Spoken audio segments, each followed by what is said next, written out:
Hi everyone, this is Mike, and I'm just going to give a quick recap of the review class that was a bit disrupted this week because of the strike days.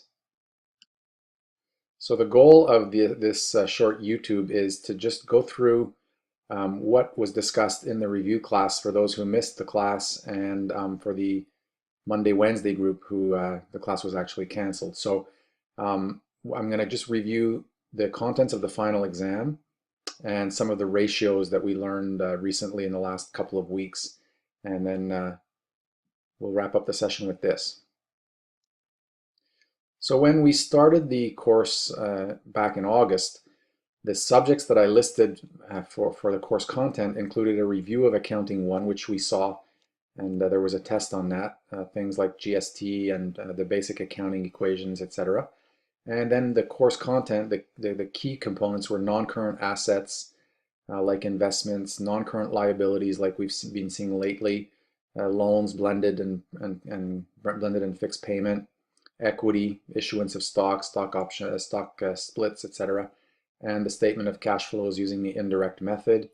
And throughout the semester, I've tried to use live examples of the statements of Couche-Tard, Bombardier, and Apple to highlight the notes to the financial statements, which are a key component of any financial report.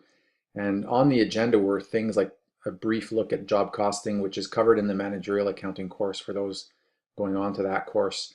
But you'll see that in many other management accounting type courses and not-for-profit organizations. So we won't have time to cover those in the course, but they weren't key components of the course anyway, and I had listed them as if we have time. And there will be a small component of the French terms on the final exam.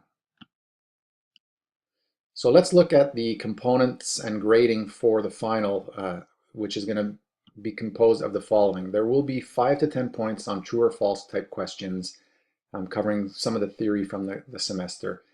10 to 20 points will be on property, plant, and equipment, which we've already seen and been tested on earlier in the session, but as a reminder, that's the acquisition cost and depreciation methods using 3 different methods: straight line, declining balance, and units of production. And 5 to 10 points will be on intangibles, things like goodwill, impairment loss on goodwill, etc. 10 to 20 points will be on debt investments. And if you remember, we spent quite a bit of time using equity method and fair market value. So that's another big component of the final exam. And also bonds and shares on the liabilities side, fixed and blended payments, issuance of shares, cash and stock dividends, and stock splits, and that will be worth around 10 to 20 points.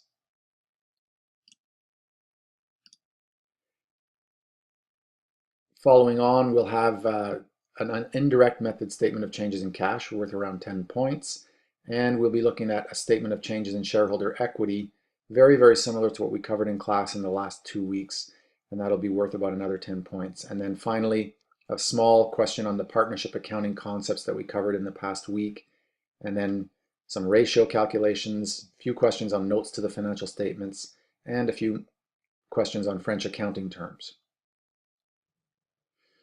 So at this point in the accounting journey that you've started at Champlain College, you should be quite familiar at this point with the income statement, the statement of changes in equity or shareholders' equity, the statement of financial position or the balance sheet, the statement of changes in cash flows, and the notes to the financial statement. So that was really the goals that we set ourselves in Accounting 2, was to make sure that you have these 5 statements or pieces of the financial reporting process well understood.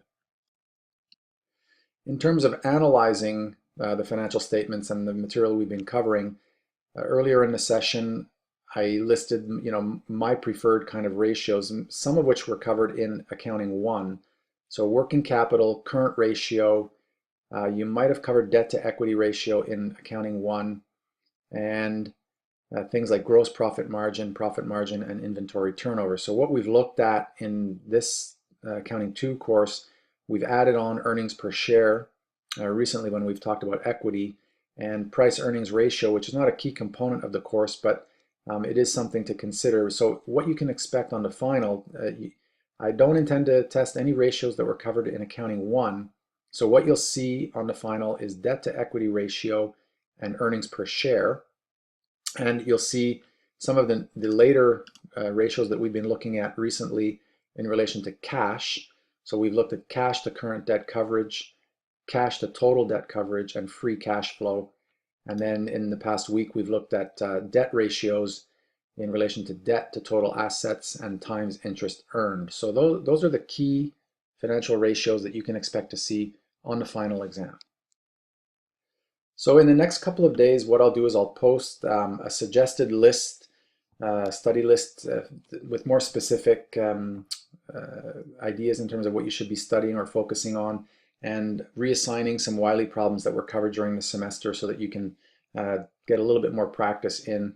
But at this point, I would strongly recommend that you review the tests that we did in class, that you review any of the material that we covered, or all the PowerPoints that I've covered during the semester that are posted on Leia, and review any Wiley problems, especially in relationship to the list that I posted earlier in this presentation, the two pages of components of what's going to be on the final exam. So I'd like to sign off on a note to all of you that I've had a lot of fun teaching Accounting 2 with you, and I really was happy to see a lot of you asking a lot of questions in class. So I really wish you a lot of luck and happiness in whatever direction accounting might take you. And like Yogi Berra, the famous baseball player with the funny quotes, very, very funny, said, if you see a fork in the road, take it.